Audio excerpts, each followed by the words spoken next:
Everybody, welcome to this week's episode of the Uber to the Pits podcast. I am super ecstatic and super excited to have someone I could really call a friend. And yes, he is 16 hours ahead of us because he's joining us from Australia, Mr. Ron Goodman. Ron, how are you? Good day, mate. I'm really good and extremely humbled by the introduction and also to be on this with you. It's quite good. So a little backstory here. I met Ron almost 6 years ago now up at Monterey for the Historics. He'd bring his beautiful 356 Porsche that's probably sitting right there behind him. Yeah, one in the back there. To Monterey from Australia to compete in the Rolex Historics. And his crew, everybody, it was an instant friendship. Everybody there was great. It was fun giving each other a hard time, just hanging out. And we've stayed in touch ever since. Anytime Ron comes to California, we try to find a time to get together and just catch up. So I thought a perfect way to get in was to have him on the show. So Ron, give us a little background on how you got involved in motorsports. Well, I remember as a kid at school, and even after playing football, you'd have injuries.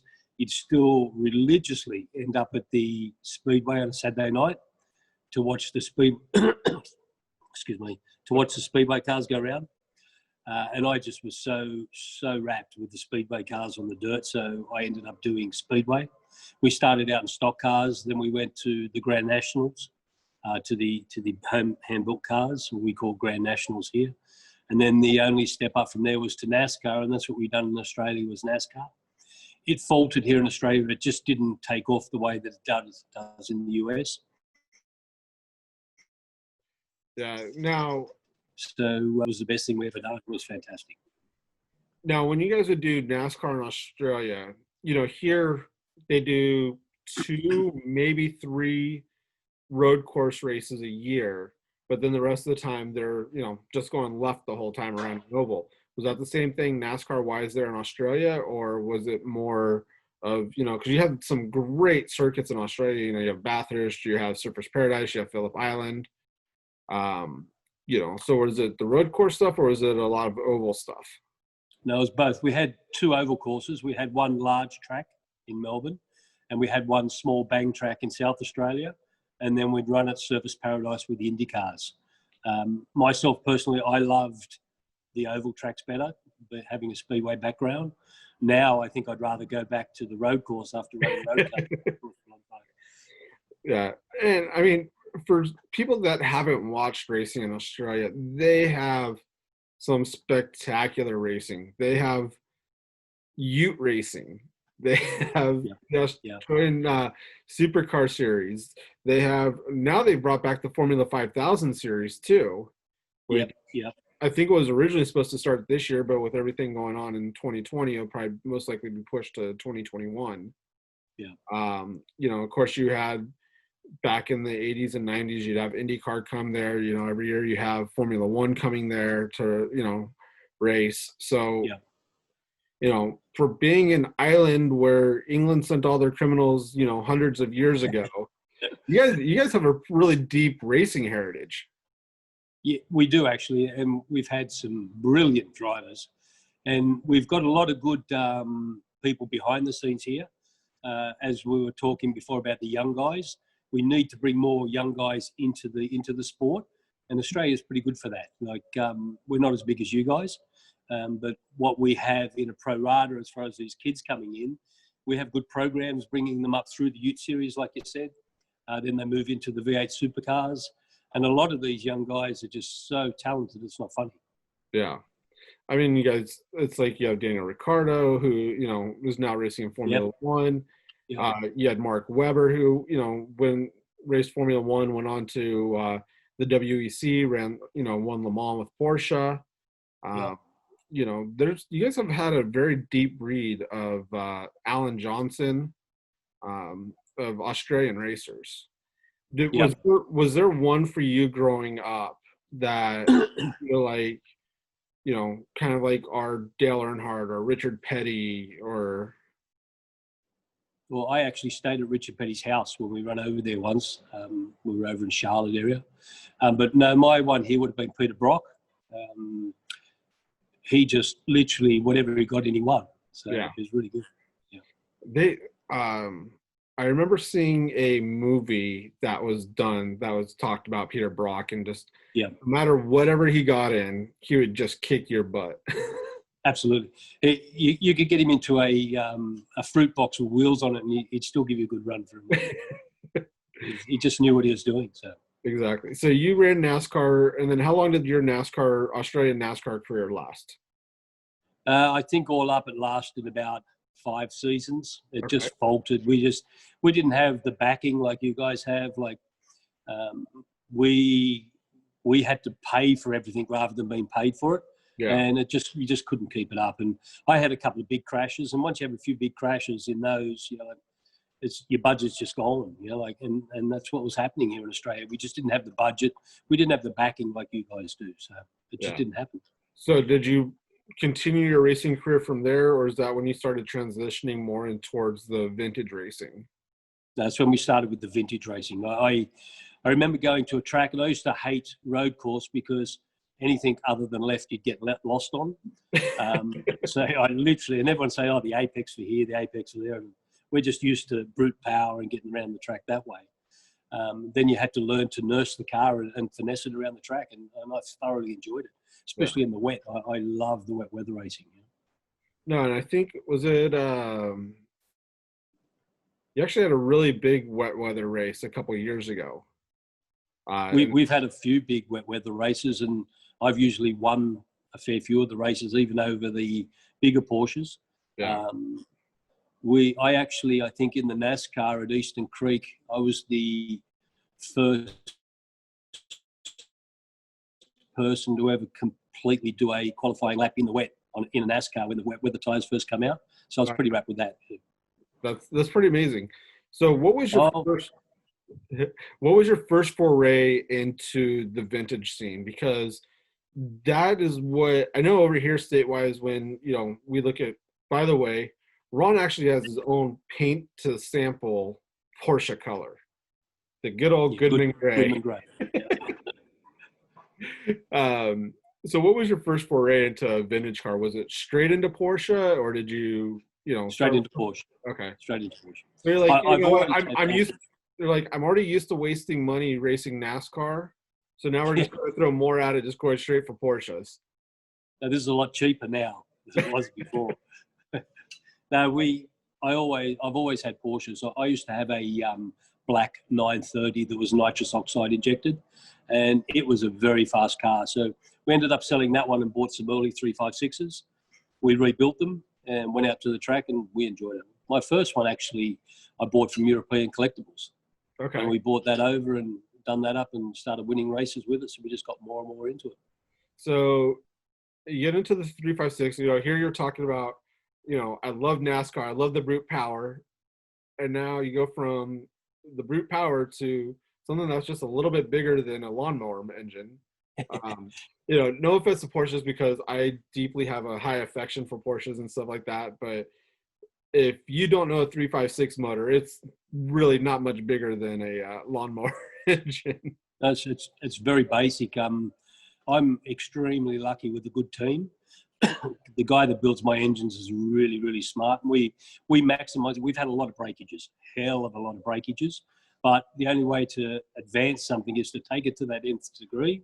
If it breaks, well, then we know we've gone too far. Yeah. We just run Bathurst in February, the 12-hour there. We run in the support race. And the lap record for our class, which is Group SA, had stood for the last 10 years. We took 33 seconds off the lap record. Good Lordy. And I'd never raced there before. So what we're doing with the car, it's right out of the box. We get a lot of power. And we quite often get told that we're cheating. The car's been pulled down, it's been teched, it's been pumped, it's had everything done to it. There's the amount of effort that we put into our cars. We don't want to cheat. Yeah. Because if we ever cheat, everything we've done is out the window. Exactly. We put a lot of time into it. Is that Gary you're talking about? Correct, yeah. So Gary and his wife Daisy, they've always made the trip over with Ron to Monterey. Again, you know, just as big of hearts, and like I said, you Gary will let you take anything apart and right in front of him to just show you that he Yep. knows what he's talking about. Yep. Well, we just we won all our races at Monterey last year.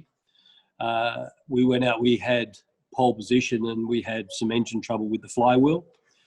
So we rebuilt an engine in the container, and the scrutineers there watched the whole thing, and they actually measured it, and they said, you can go a bit bigger. I said, we don't need to.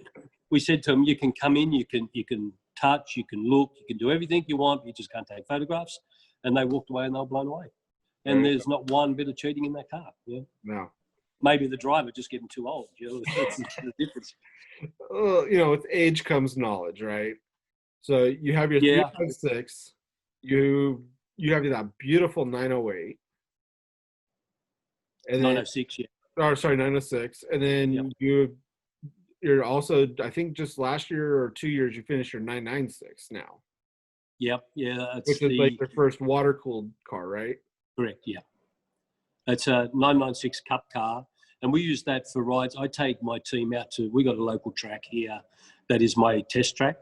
So quite often I just take my guys out and we just take them out and we go for rides in the cars. They put in a good hard work. So if we have an early Friday, we go out to the track and run around the track for the day. So. There you go. So, and then what was it? 2017, Australia had its first run sport? Or was that correct? Yes. Yeah. Yes. How was that with, Porsche racers there and the Porsche gathering and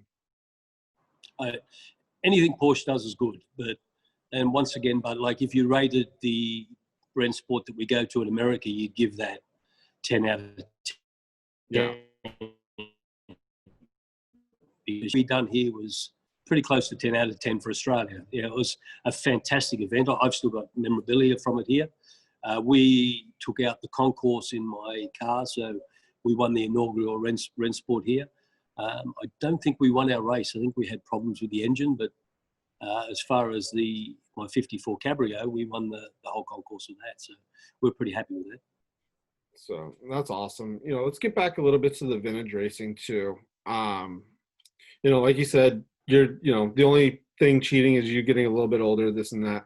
How important is it to bring young blood into the vintage era and racing these vintage cars and getting to know these vintage cars? It's extremely important, because if we don't, it's just going to die off. Like you find it now, you go to the pitch and I've stood there at drivers' meetings and I've looked around and I thought, geez, do I look as old as all these guys? And you're thinking to yourself, Jesus Christ, like it's not an accomplishment to win, because some of these guys can hardly get in and out of the cars. Yeah. And if you look at the times that we're doing to the young guys do, it's pretty well much on par. So we need more of them to come into the vintage racing. There's a guy that we race with in California, Alex Hugo. Uh-huh. Mate, he's fast. Every time I look up in the mirror, there he is, right up my back. Like if he was to get in front of me, there's no way in the world I'd get around him. And he's not cheating or anything. He's just a bloody good driver in his car. Yeah. How is the vintage racing scene in Australia? Depleted, unfortunately, very depleted.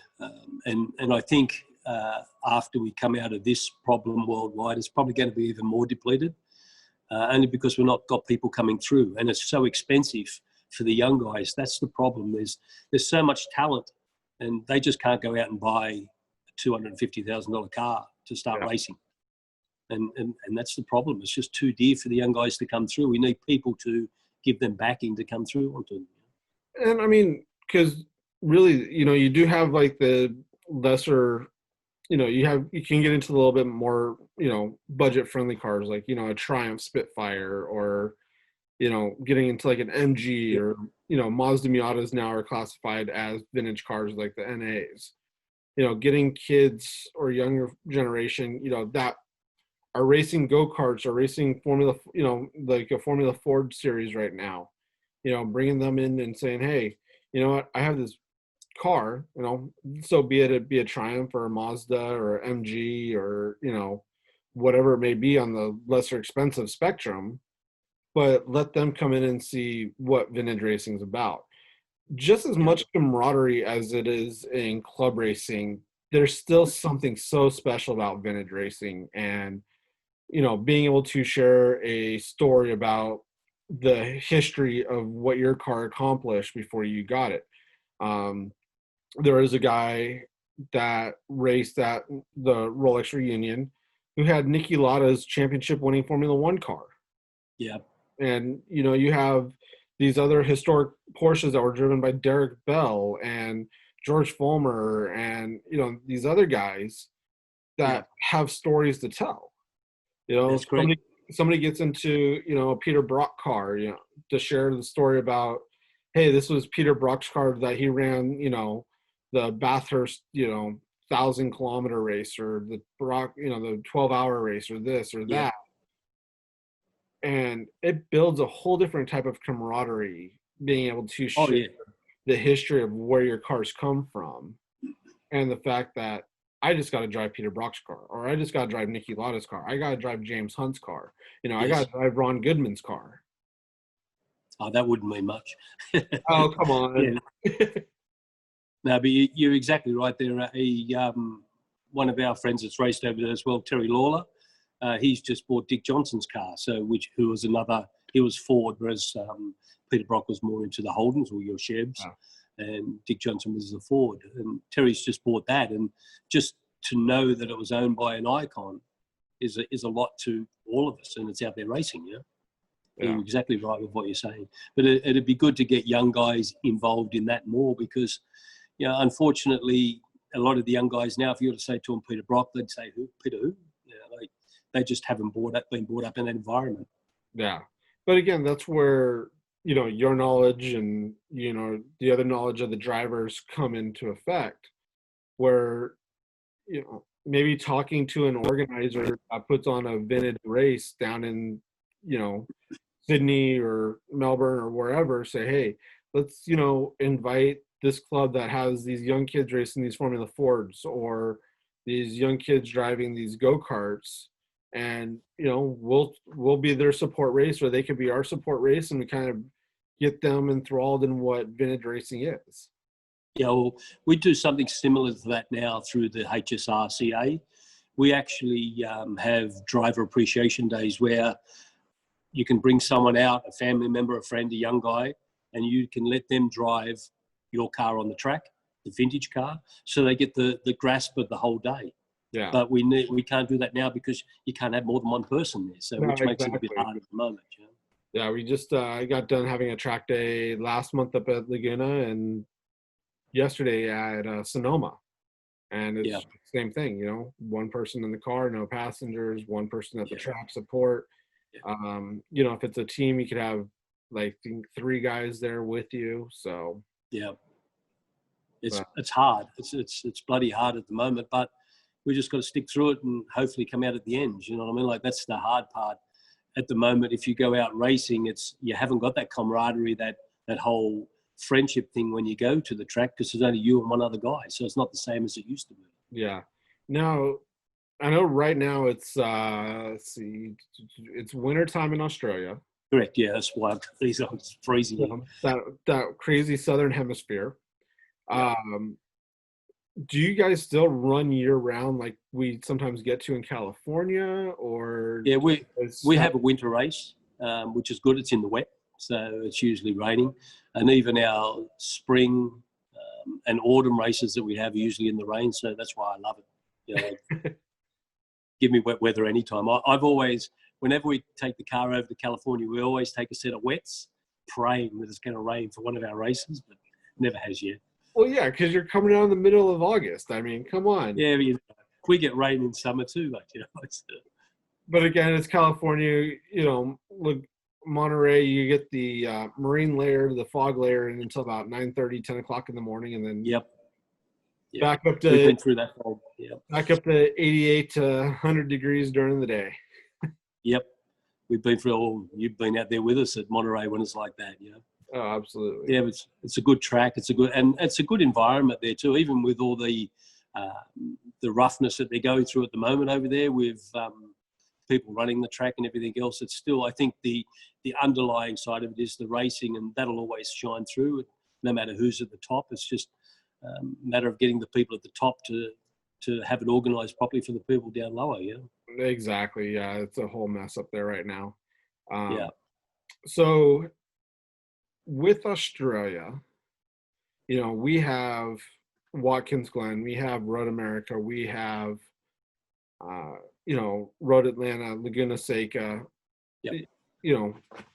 Bathurst, which is a public road, Yep. 99% of the year, except for the time of the, what is it, the Bathurst 1000 and the Bathurst 12-hour, correct? Yep, correct, yes. Do they ever shut it down for other club events? Yes. Okay. Over Easter, they have a Porsche event there. Porsche actually close it up. It's just for Porsche drivers. It's a regularity type event. Other than that, I think they close it up for the bikes as well. And they're just starting to build a track near it so that they can have it more as running all the time. Okay. And then there's Phillip Island. Yes, dedicated racetrack. Yeah. Dedicated racetrack, and then was there a dedicated racetrack in Brisbane? Yeah, that's Lakeside. Yeah.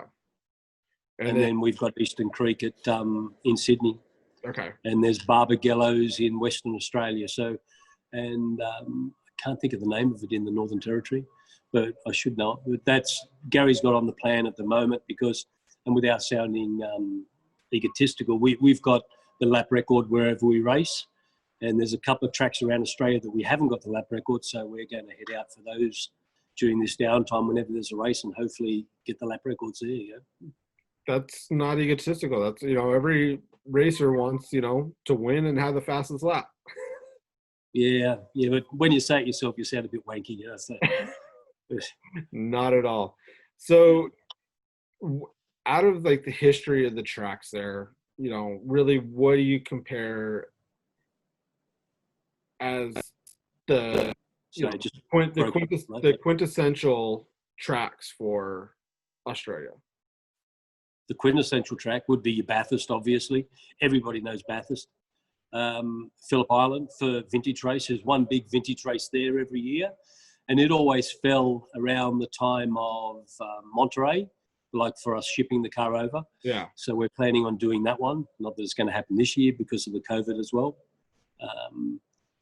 Then there's probably Eastern Creek would be the next one after that. So that's probably your three, the way they go. But we've got a little track down at Wakefield, and they do a lot of historic runs, historic races there and truck racing. That's about the only ones they have there.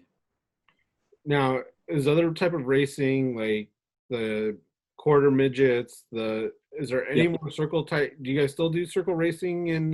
Yes. Yep. Yeah, I've got a dirt track literally 5 minutes from here for all the dirt cars. We don't, and they're building another one at Eastern Creek. They don't have any tar or bitumen oval tracks anymore around here, not that I know of. Yeah. They're mainly just dirt ones. Yeah. So have you ever thought about getting back in the car and doing some dirt racing? I did. We went up to the speedway up here probably about 4 months ago thinking, like that was sort of like a midlife crisis thing looking at it. But watching them peel the mud off and everything, I said, nah, I can't go back to that way in the world. All right. So I want to put the 356 aside because I know that car holds a very special place in your heart. Yeah. What would if you were to build Ron Goodman's ideal race team right now for vintage racing, we know the 356 would be the base. Where would you go with it? Well, we're building a car at the moment for a television show for Channel 7, and it's a 356. We've done some outrageous things on this car. Like it's going to be a very special car. Still maintaining the look and the identity of a Porsche. Looking at it, you'll think it's just a normal 356. But we've actually, through a company in Adelaide, they've designed a 3-cylinder, 200 horsepower aeroplane engine, radial engine to go into the back of it. Oh, wow. Now, yeah, and Gary's been involved with the gearbox, so the transmission's going to be like we have at Laguna Seca where it's 1, 2, 3, 4 really quick.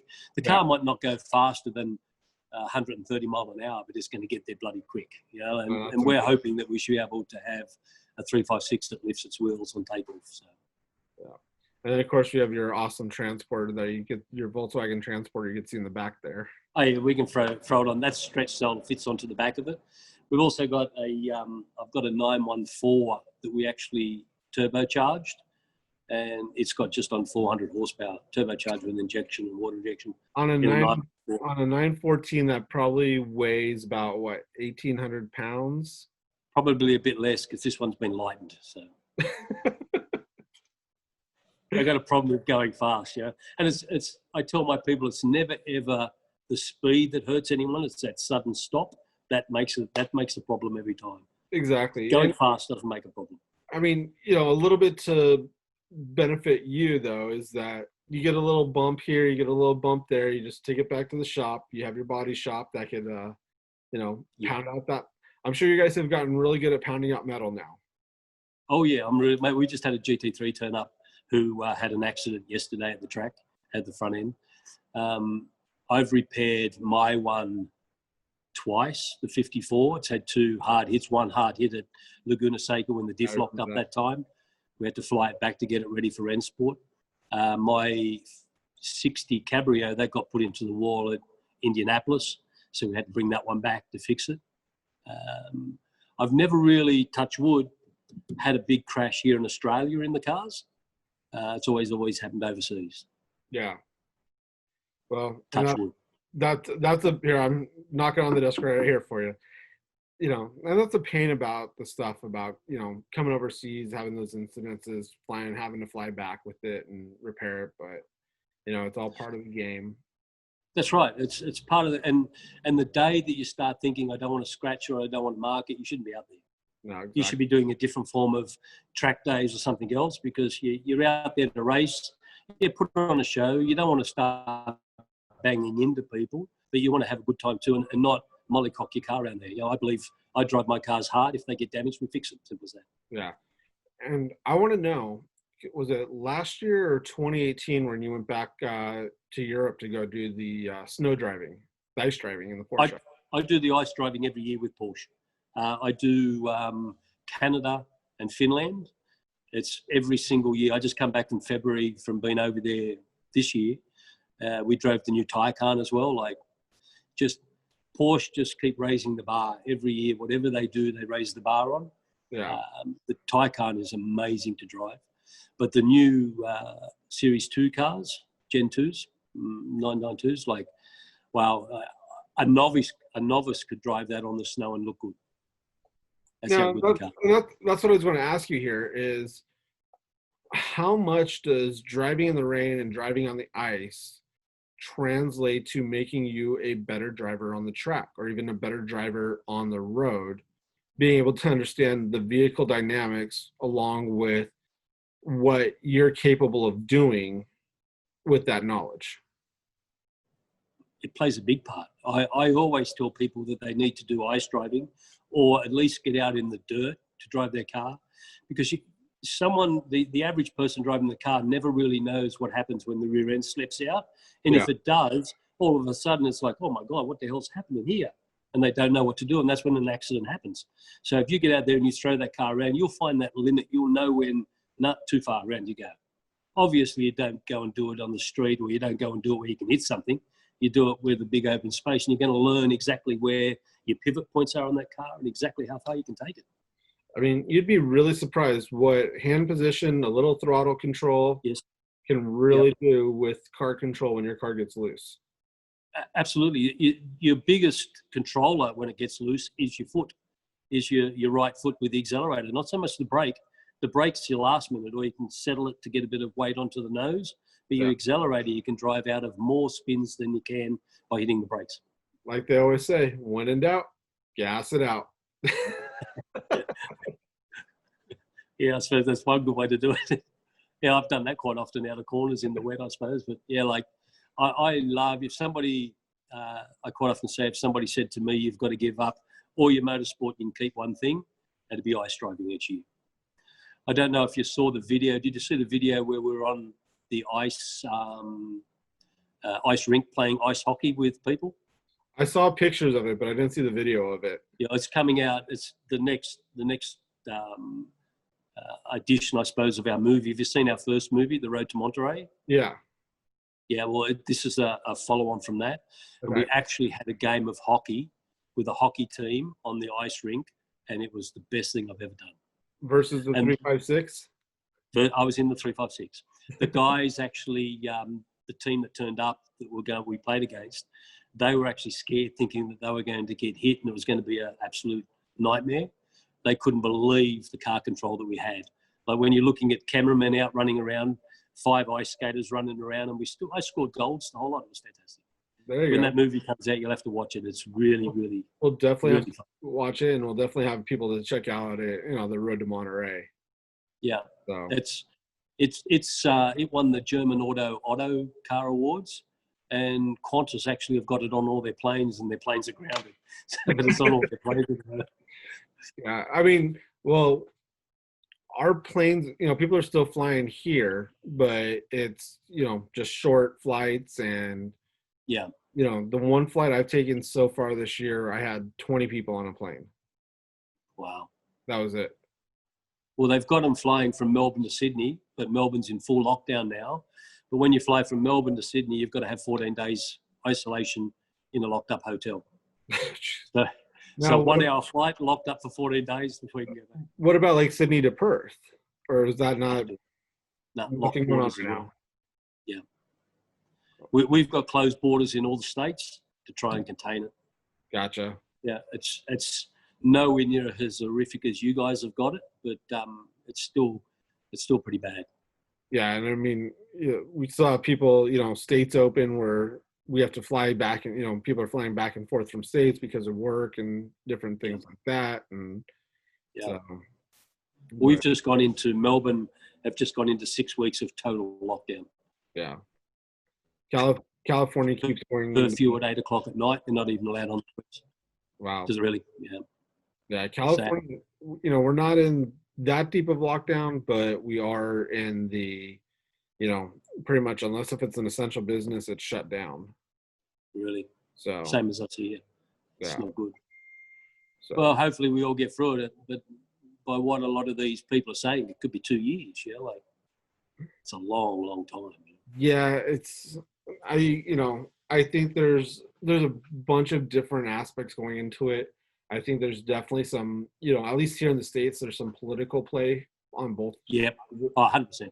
On both sides of the parties, and really the way that each party and how they're playing it politically is so selfish, and it's affecting people's livelihoods and stuff like that. For them to gain an advantage one way or another is completely, Yeah, it's not good that they're using this as a manipulative tool for their better being, really, as you could say. But I just hope that it clears up and we can get back to the real facts in life, and that's motorsport. Exactly. It's been nice to watch some of the IndyCar races. They just had the announcement yesterday that the Indy 500 is still going to be running, but they're just going to be running with no fans now. It originally was they're going to allow half the fan base in, just so they could social distance, this and that. But now they made the announcement, by pressure of the governor of Indiana to not have any fans there. That's going to be something different, eh? Yeah. No, I mean, even now watching the races, it's it's exciting, it's entertaining, but it's not the same as seeing the stands. The crowd. Yeah. It's like Formula One now. Okay, yeah, we saw them run, the Red Bull Ring twice in Austria. Now we've watched them race, we're watching them 2 races in, Britain. Coda was canceled. The very first race of the season in Australia was canceled. Yeah. So there's, it really plays. Not only that, but businesses are hurting where it's like, wait, hold on. We used to love and be able to make money off this motorsport stuff now, but because of this, it doesn't make sense. Yeah. So it's like, why are we going to invest money when nothing's coming back to us in return? Yeah. So pretty soon we're going to start seeing, sponsors come out and say, hey, we got to pay for our employees. We got to do this. We have these other expenses. We Yeah. got to pull out of the sponsorship for racing. Yes. And as sad as it sounds, you're probably right on the nail there. Like it's just not going to be good for everybody. So Yeah. and it's very sad.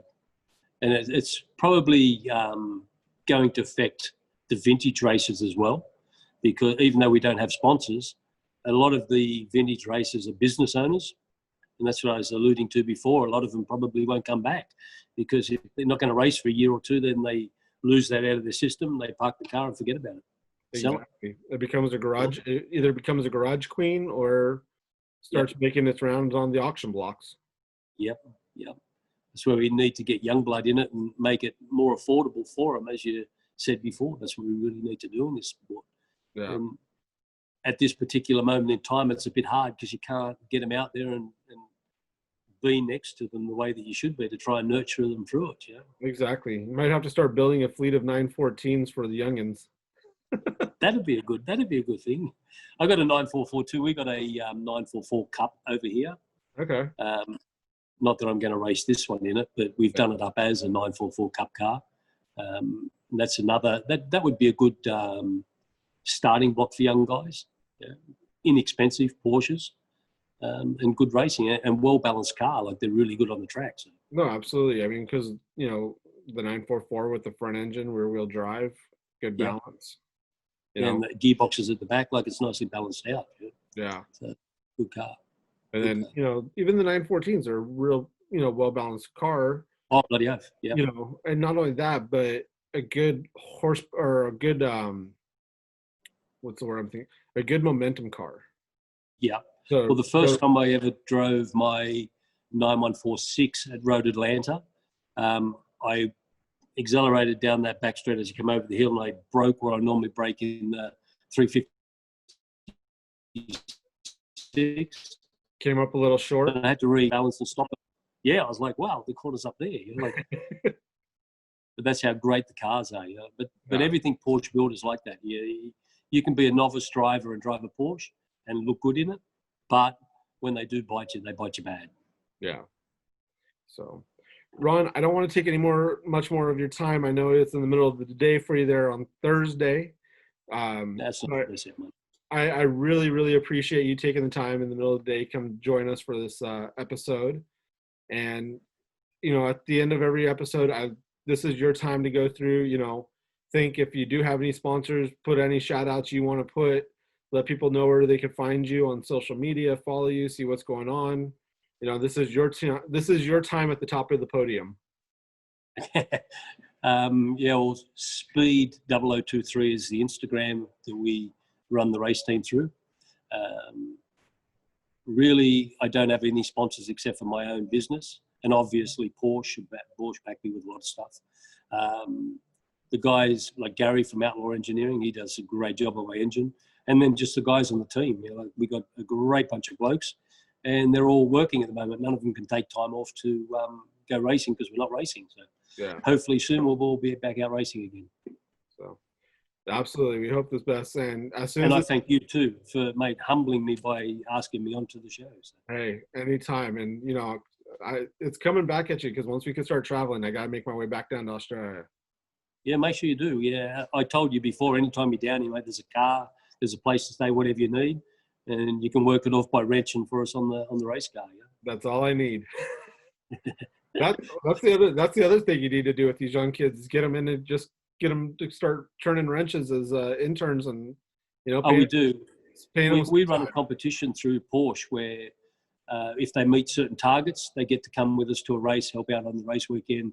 They get the uniform just like you've got on there now, that sort of stuff. So we are trying to develop young guys through it, but it's just hard unless it's got a computer in it. They really don't want to know a lot of it.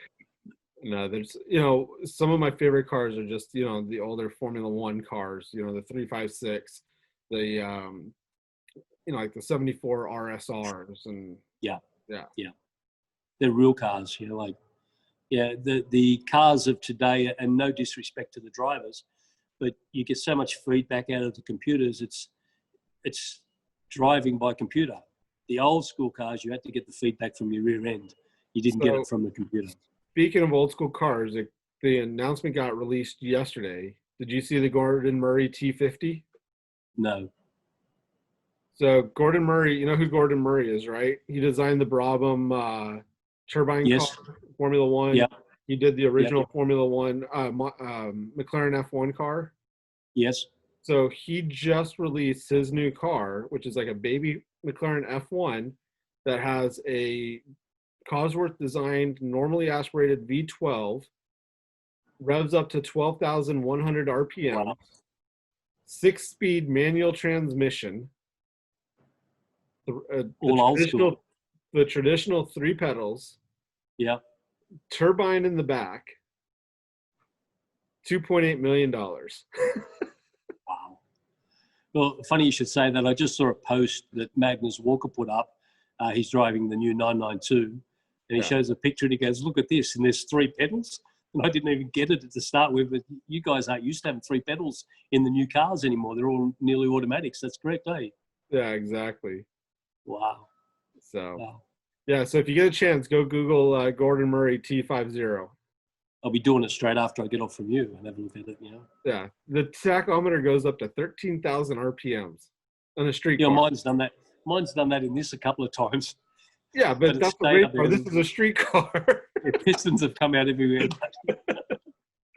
So, Ron, thanks again, and I really appreciate your time and everything like that. We'll go down that track again. As I said, I'm humbled for it.